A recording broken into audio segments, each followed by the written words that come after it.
الشيطان الرجيم بسم الله الرحمن الرحيم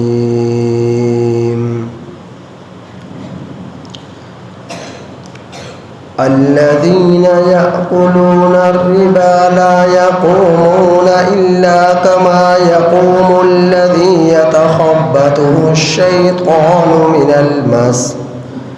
ذلك بأنهم قالوا إنما البيع مثل الربا وأحل الله البيع وحرم الربا فمن جاءه موعظة من ربه فانتهى فله ما سلف وأمره إلى الله ومن عاد فأولئك أصحاب النار هم فيها خالدون يمحق الله الربا ويربي الصدقات والله لا يحب كل كفار أثيم إن الذين آمنوا وعملوا الصالحات وأقاموا الصلاة وآتوا الزكاة لهم أجرهم عند ربهم ولا خوف عليهم ولا هم يحزنون. اس سورہ بقرہ آیت نمبر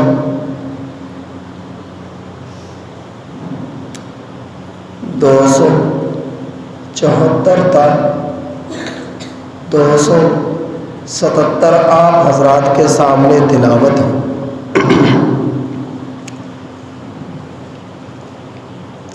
ان آیات کریمہ کا ترجمہ اور تلاوت پہلے بھی کی جا چکی تھی. دوبارہ ترجمہ ملاحظہ فرمائیے. الذین یأکلون الربا، وہ لوگ جو کھاتے ہیں سود. لا یقومون، نہیں وہ لوگ کھڑے ہوں گے. الا کما یقوم الذی، مگر اس شخص کے کھڑے ہونے کی طرح. یتخبطہ الشیطان من المس، جس کو شیطان نے چمٹ کر بدحواس کر دیا ہو، جس کے حواس شیطان نے چمٹ کر کھو دیے ہوں. ذالک بأنہ، یہ اس وجہ سے کہ ان لوگوں نے کہا انما البیع، بے شک بے بھی تو مثل الربا، سود ہی کی طرح ہے. وَأَحَلَّ اللَّهُ الْبَيْعَ، اور اللہ تعالی نے حلال کیا بے کو. وَحَرَّمَ الرِّبَا، اور حرام کیا سود کو. فَمَنْ جَاءَهُ، سو جس شخص کے پاس پہنچ چکی موعظہ، نصیحت، من ربہ، اس کے رب کی طرف سے. فانتہا، پھر وہ باز آ گیا. فلہ ما سلف، سو اس کے لیے وہ کچھ ہے جو گزر چکا. وامرہ الی اللہ، اور اس کا معاملہ اللہ کی طرف ہے. ومن عاد، اور وہ شخص جو دوبارہ لوٹ آیا، یعنی دوبارہ سود کھانے لگا. فَأُولَئِكَ أَصْحَابُ النَّارِ، سو یہی لوگ جہنم والے ہیں. ہم فیہا خالدون، وہ لوگ جہنم میں، سود خور جہنم میں ہمیشہ ہمیشہ رہیں گے. یمحق اللہ الربا، اللہ تعالی مٹاتا ہے سود کو. وَيُرْبِي الصَّدَقَاتِ، اور بڑھاتا ہے صدقات کو. واللہ لا یحب، اور اللہ تعالی پسند نہیں کرتا کل کفار، ہر ناشکر آثیم گناہ گار کو۔ ان الذین آمنوا، بے شک وہ لوگ جو ایمان لائے، وعملوا الصالحات، اور عمل کرتے رہے نیک، واقاموا الصلاۃ، اور قائم کرتے رہے نماز کو، وآتوا الزکاۃ، اور ادا کرتے رہے زکوٰۃ کو، لہم اجرہم، ان کے لیے ان کا اجر ہے، عند ربہم، ان کے رب کے ہاں، ولا خوف علیہم، نہ ان پر خوف ہوگا، ولا ہم یحزنون، اور نہ ہی یہ لوگ غمگین ہوں گے۔ ان آیات کریمہ کی آپ حضرات کے سامنے تفسیر ہو رہی تھی۔ میں نے پہلے یہ ذکر کر دیا تھا کہ جس وقت نبی کریم صلی اللہ علیہ وسلم کو نبوت ملی، نہ تو سود حرام تھا، نہ شراب حرام تھی، اور نہ ہی بھائی بہن کا نکاح آپس میں وہ ناجائز سمجھتے تھے، حرام سمجھتے تھے۔ تو یہ بہت ساری اس جیسی جو ہے برائیوں میں عرب کے لوگ مبتلا تھے۔ تو نبی کریم صلی اللہ علیہ وسلم نے جس طرح باقی برائیوں کو ختم کیا اور اس کی حرمت کو بیان فرمایا، اس کی جو ہے خرابیاں اور نقصانات کو بیان فرمایا، اسی طرح سود کھانے والے، سود لینے والے، سودی معاملات کرنے والے کے لیے بھی وعیدات بیان فرمائے کہ سود جو ہے یہ ایسی ملحق بیماری ہے، نہ تو اس سے بچ سکتا ہے لینے والا،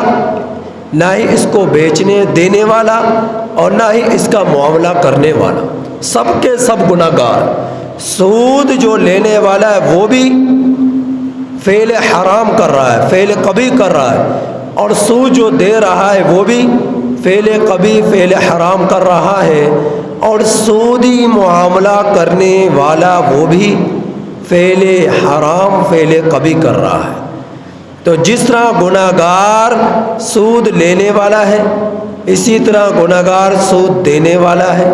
اسی طرح گناہ گار سودی معاملہ کرنے والا ہے۔ تو سب کے سب گناہ کبیرہ کے مرتکب ہوئے۔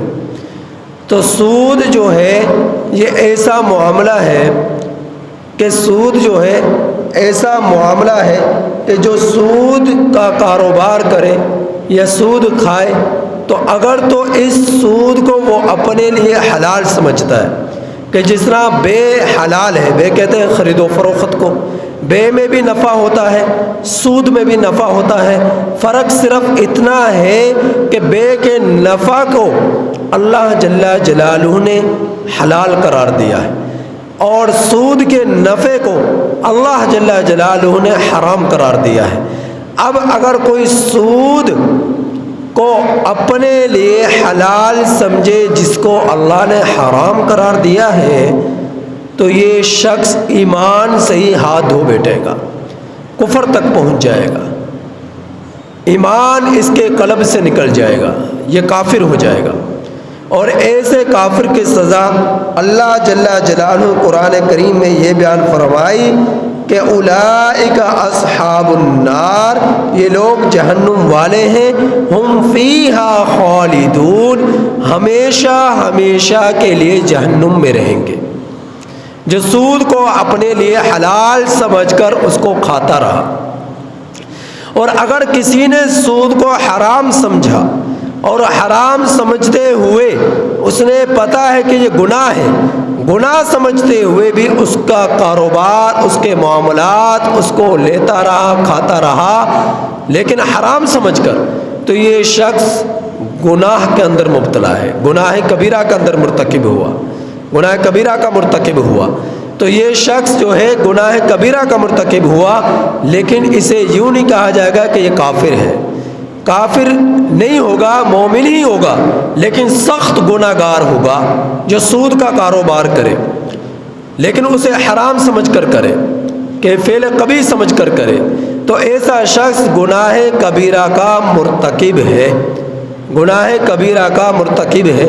تو ایسا شخص ہمیشہ ہمیشہ کے لیے تو جہنم میں نہیں جائے گا، لیکن کچھ عرصے کے لیے سزا بھگتنے کے بعد ایک نہ ایک دن جنت میں ضرور چلا جائے گا۔ لیکن جب تک سزا اس کو نہیں ملے گی وہ جنت میں نہیں جائے گا۔ ہاں اللہ جل جلالہ اپنا فضل فرما دے تو وہ الگ بات ہے، اللہ تعالیٰ اپنا فضل فرما دے تو وہ الگ بات ہے اس شخص پر، ورنہ سود جو ہے انتہائی ملحق بیماری ہے۔ آج پوری دنیا کا اقتصادی نظام، کاروباری نظام زیادہ تر سود پر مشتمل ہے، زیادہ تر سود پر مشتمل ہے۔ سود کے بغیر یوں سمجھا جاتا ہے کہ ہمارا ملک، ہمارا شہر، ہماری بستی، ہمارا محلہ یہ ترقی نہیں کر سکتا۔ تو زیادہ تر لوگوں کے معاملات سود ہی پر چل رہے ہیں، اور سود کو یوں سمجھا کہ سود جو ہے یہ اس کے بغیر ہمارا نقصان ہے۔ تو سود تو ایسا ہے جس طرح کہ کوئی شخص بیمار ہو اور اس کے بدن پر سوزش آ جائے اور اس کا بدن پھول جائے، اب جو شخص اسے دیکھے وہ کہے کہ بہت ہی صحت مند ہے، بہت ہی صحت مند ہے، لیکن جس کو یہ بیماری مولک ہے اسے پتا ہے کہ یہ تو ایک بیماری ہے اور میں اس بیماری کی وجہ سے صحت مند لگ رہا ہوں، کہ سوزش آ گئی، ہاتھ پاؤں پھول گئے، چہرہ پھول گیا، جسم پھول گیا، اور یہ جو اس کا جسم پھولا ہے، پھولنے سے جو موٹا ہوا ہے، یہ ایک ایسی چیز ہے کہ دیکھنے والے کو تو اس میں نفع نظر آ رہا ہے، لیکن حقیقت میں یہ ہے کہ یہ ایک بیماری ہے،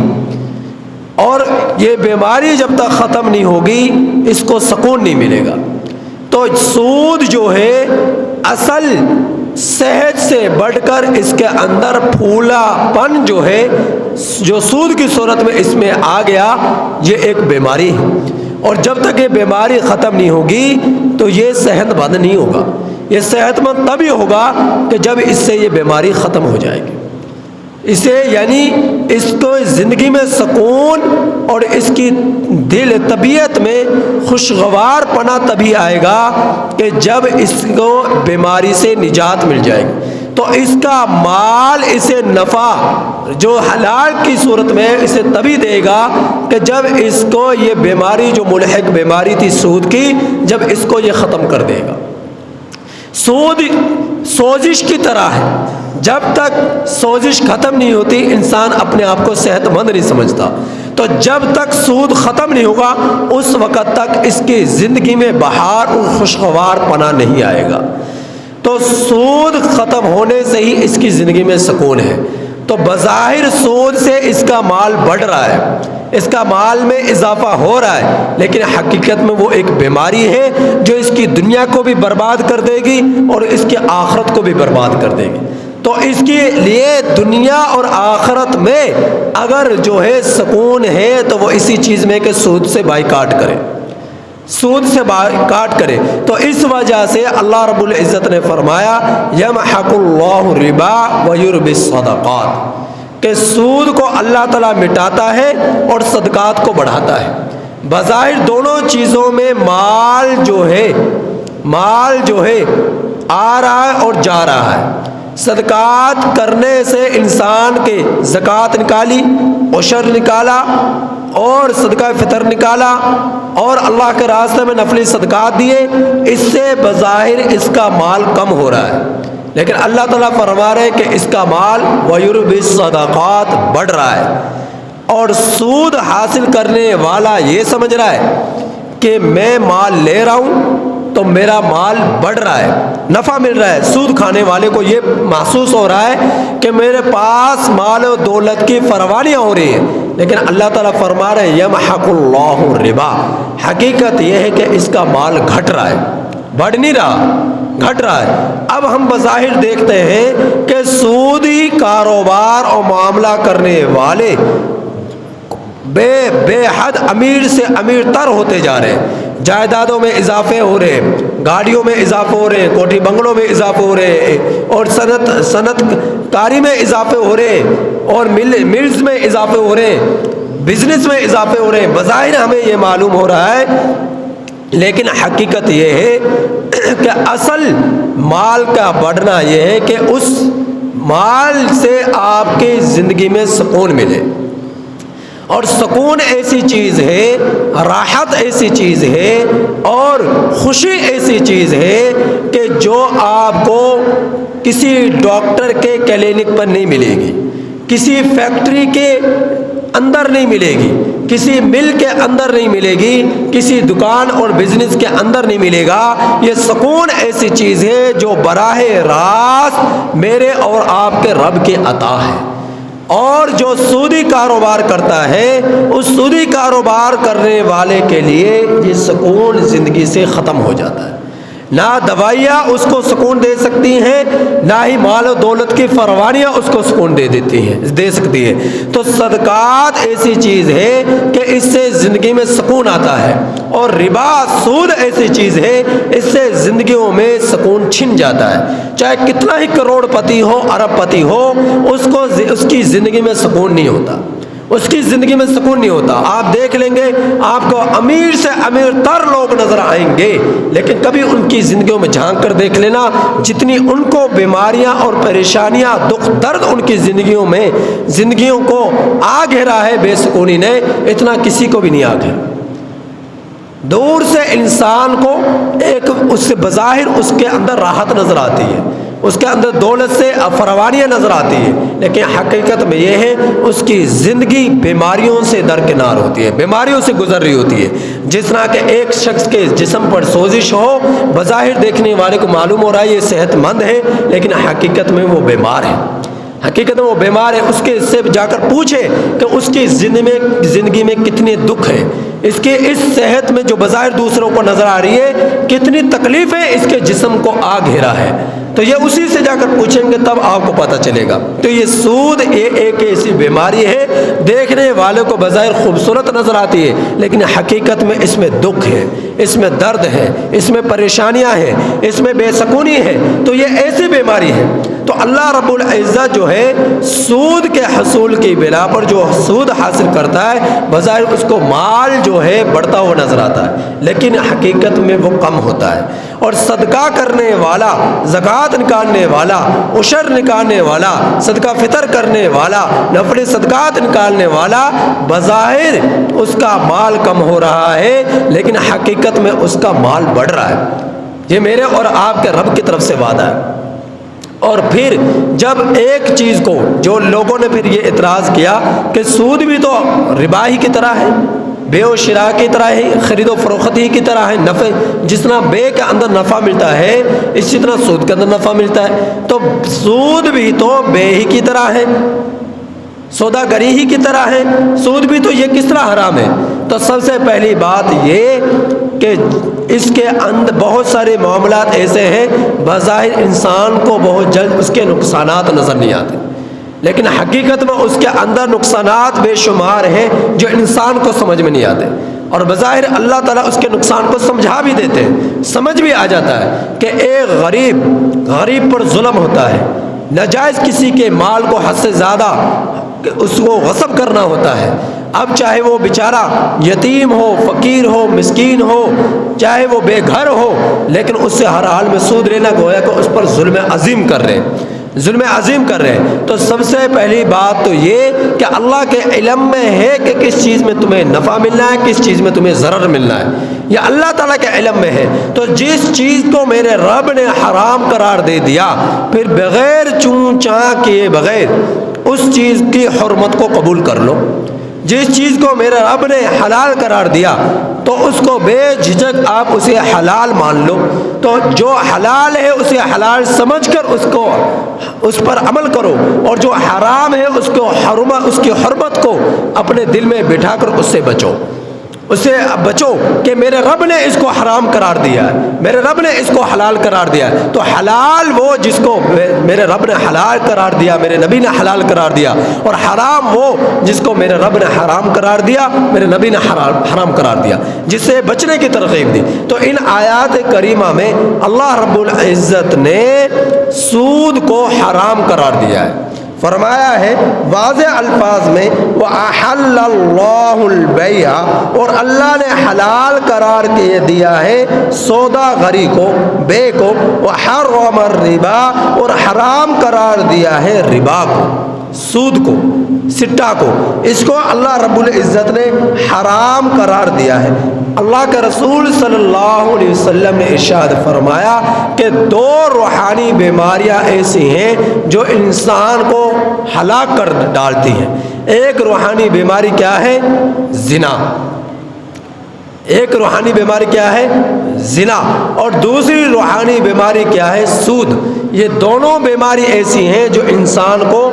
ہلاکت تک پہنچا دیتی ہے،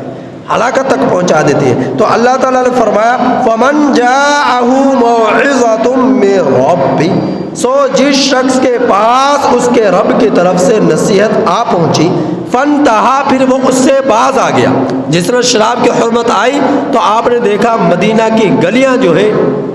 شراب سے بھر گئی، نہر اور نئی نالوں کی طرح شراب بہہ رہی تھی، اور جس کے گلے تک شراب پہنچی انہوں نے اپنی گلے میں انگلیاں ڈال ڈال کر انہوں نے الٹیاں کی کہ جو ایک لقمہ ہی چلا گیا یہ بھی نکل آئے۔ تو اس طرح حضرات صحابہ کرام رضی اللہ تعالیٰ علیہ اجمعین نے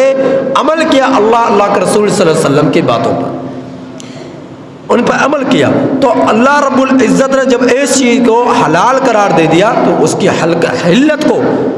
مان کر اس پر عمل کرے، اور جس چیز کو اللہ رب العزت نے حرام قرار دیا اس کی حرمت کو مان کر اس سے بچے۔ تو اللہ رب العزت کی طرف سے یہ نصیحت آ پہنچی، تو اس نصیحت کے آ جانے کے بعد اب جو شخص سود سے بچ گیا فَلَهُ مَا سَلَفَ، تو اس کے لیے وہ کچھ ہے جو گزر چکا، یعنی حرمت سے قبل جو بھی جتنا بھی اس نے سود کھایا اللہ رب العزت کی طرف سے اس کے لیے کوئی پکڑ نہیں ہے۔ اور حرمت کے آ جانے کے بعد اس نے توبہ کر لی، پھر خدا نہ خواستہ اس نے سود لے لیا، سود کو کھا لیا۔ سود کے کھانے سے تعبیر اس وجہ سے کیا کہ سود کو کھا لینے والا ایسا ہے، یعنی کوئی چیز جب کھا لیتا ہے وہ واپس نہیں کی جاتی، تو سود لینے والے کے پاس رقم جو ہوتی ہے، جائیدادیں جو وہ بنا لیتا ہے، فیکٹریاں بنگلے جو بنا لیتا ہے، وہ بالکل اسی مانند ہے کہ جس طرح کہ اس نے کھا لیا، یعنی اس کو واپس کرنے کے لیے وہ ہرگز تیار ہی نہیں ہوتا کہ سود کے ذریعے سے یہ چیز میرے پاس آ پہنچی ہے۔ تو اگر اس شخص نے اوپر سے ہی ظاہری طور پر توبہ کی لیکن اندرونی طور پر اس کا داعیہ یہ ہے کہ میں سود لوں گا، سود کے کاروبار کروں گا، لیکن وقتی طور پر دکھلاوے کے واسطے اس نے توبہ کر لی کہ میں اب اس کے بعد سودی کاروبار، سودی معاملات نہیں کروں گا، تو اللہ کے سپرد ہے اس کا معاملہ، وہ جو چاہے اس کے ساتھ فیصلہ کرے، چاہے تو اس کو سزا دے، چاہے تو اس کو جو ہے اجر دے، اس کو جہنم سے بچا لے، جنت میں بھیج دے، یا اللہ رب العزت ہی کے ساتھ اس کا فیصلہ اور معاملہ ہے۔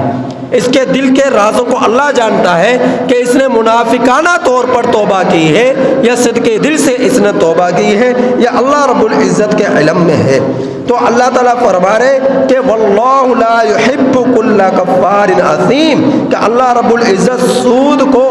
مٹاتا ہے اور صدقات کو بڑھاتا ہے، لہذا اس چیز کا یقین رکھ لو، اور اگر یقین نہیں کرو گے، سود ہی پر جمے رہو گے، تو اللہ تعالیٰ فرما رہے ہر ناشکر گناہ گار کو اللہ تعالیٰ پسند نہیں کرتے۔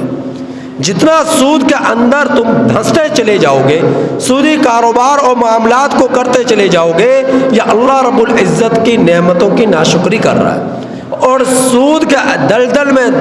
جوں یہ دھنستا چلا جا رہا ہے اتنا ہی سخت سے سخت یہ گناہ گار ہوتا جا رہا ہے۔ اور سخت ترین گناہ گار کو جس نے گناہ گاری کی دلدل میں دھنس کر اپنے رب کے ہاں وہ ناشکرہ بن گیا، تو ایسے ناشکر شخص کو اللہ تعالیٰ پسند نہیں کرتا، اور جسے اللہ جل جلالہ پسند نہیں کرتا وہ اللہ کے عذاب سے بچ نہیں سکتا۔ وہ اللہ کی گرفت اور پکڑ سے بچ نہیں سکتا، اور سب سے بڑی پکڑ اور گرفت اس کے لیے دنیا میں یہی ہو جاتی ہے کہ چاہے اس کے پاس کتنی گاڑیاں، بنگلے، جائیدادیں، فیکٹریاں، ملز ہوں، لیکن اللہ تعالیٰ سب سے پہلا جو کام کرتے ہیں وہ یہ کہ اللہ تعالیٰ اس کے گھرانے سے سکون کو چھین لیتے ہیں، اس کی بیوی بچوں کے اندر سے راحت کو چھین لیتے ہیں، اس کے اپنے جسم سے راحت اور سکون کو چھین لیتے ہیں۔ بیوی اس کی فرمانبردار نہیں، اولاد اس کی فرمانبردار نہیں، گھر کے اندر اسے سکون نہیں، کھانے پینے سے اس کو راحت نہیں، کوٹھی بنگلوں کے دیکھ سب کچھ ہوتے ہوئے اس کی زندگی میں سکون اور برکت نہیں۔ اللہ تعالیٰ نے اس سکون کو اس کے اندر سے پوری طرح چھین لیا کہ اس دن بھر کی محنت مشقت کر کر سود کھا کر جب گھر میں آیا تو گھر میں بیوی کا برتاؤ اچھا نہیں، بچوں کا برتاؤ اچھا نہیں، ملازمین نوکر چاکروں کا برتاؤ اچھا نہیں، گھر کے اندر پریشانیاں ہی پریشانیاں ہیں، بھوکتے رہتے ہوئے کھانے کو دل نہیں چاہتا، بھوک کے رہتے ہوئے اپنے جسم پر ہی کسی چیز کا استعمال کرنے کو اس کا دل نہیں چاہتا۔ تو یہ سب سے بڑی جو سزا ہے وہ اللہ تعالیٰ دنیا کی زندگی کے اندر ہی اسے دے دیتے ہیں،